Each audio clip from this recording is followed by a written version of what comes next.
What is good, R&B squad? This is Heart of Ruth. I trust that this message meets you guys in good spirits. If you're new here, welcome. We don't believe that you're here by accident. We're happy to have you, and Jesus is even happier. I have two very important words that I need to put out. I'm going to put out the other one shortly after this one. And for whoever this is for, listen carefully. This is very important. Listen carefully, take what is for you, and leave the rest. The Lord took me to Deuteronomy chapter 16, verse 1, and that reads, "Observe the month of Abib, also known as the month of Nisan, and keep the Passover unto the Lord thy God. For in the month of Abib, also known as Nisan, the Lord thy God brought thee forth out of Egypt by night." So the Lord is, whoever this is for, the Lord is taking you out of something. There's something that the Lord is delivering you from at this very time. For those of you who do not know, we are currently in the month of Abib, or the month of Nisan, according to the Jewish calendar. And the significance of the month of Abib or Nisan is that it is the beginning of the Jewish New Year. It actually signifies new beginnings and fresh starts. So there is something that the Lord is taking you out of and something that He is bringing you into. There has been an emphasis that the Lord has been placing on my spirit about transition and new beginnings. This is your new beginning. This is your new year. This is your fresh start. And the Lord is saying to always remember this time, the month of Nisan or the month of Abib, as the time that the Lord took you out of whatever it is you've been praying your way out of.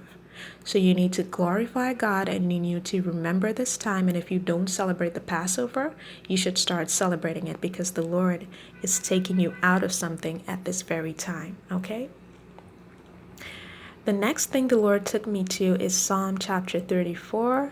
And there was a particular part of Psalm chapter 34 that he highlighted, and it reads, "This poor man cried, and the Lord heard him and saved him out of all of his troubles."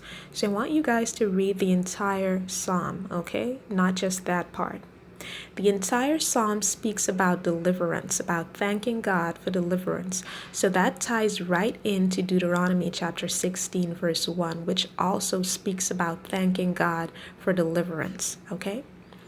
And the next thing the Lord spoke to me about, He took me to Daniel chapter 10, verse 13, and it reads, "But the prince of the kingdom of Persia withstood me 21 days, and behold, Michael, one of the chief princes, came to help me, for I had been left alone there with the kings of Persia."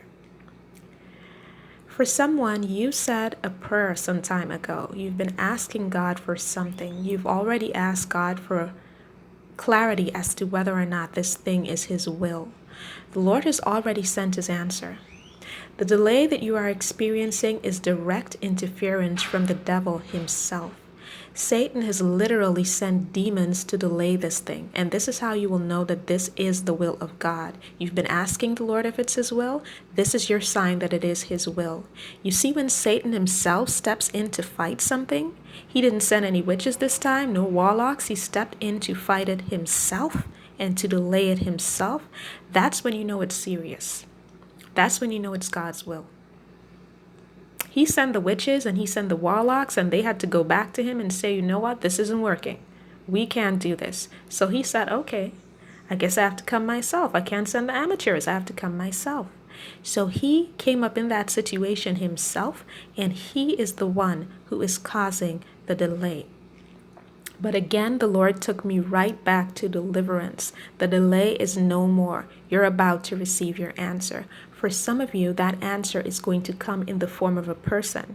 You have been praying for your prodigal, for your kingdom spouse, and the Lord is saying that Satan himself is the one who stepped in to cause the delay this time.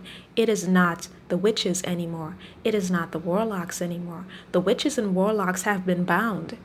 They have no power or authority to delay anything at this moment. So the delay that you're currently experiencing, and God made this abundantly clear to me, guys, it is Satan himself who is fighting this thing.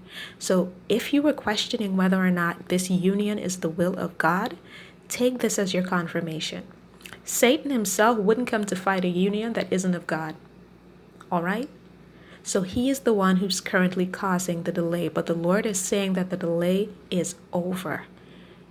He might have sent his demons to try to delay it. He may be coming himself to try to delay it. He may be trying to continue with the delay even now. But listen, listen. Archangel Michael is coming up in there. Archangel Michael is stepping in, and your answer is coming. Glory to God. The other thing that the Lord took me to, that is for the other message, my bad. So I'm going to put that out in the other message. Stay tuned for that. Whoever this word was for, I hope it blessed you. I hope it brought some comfort to you. I hope it brought some clarity to you. And I will be back with another word as soon as the Lord releases me. Take care.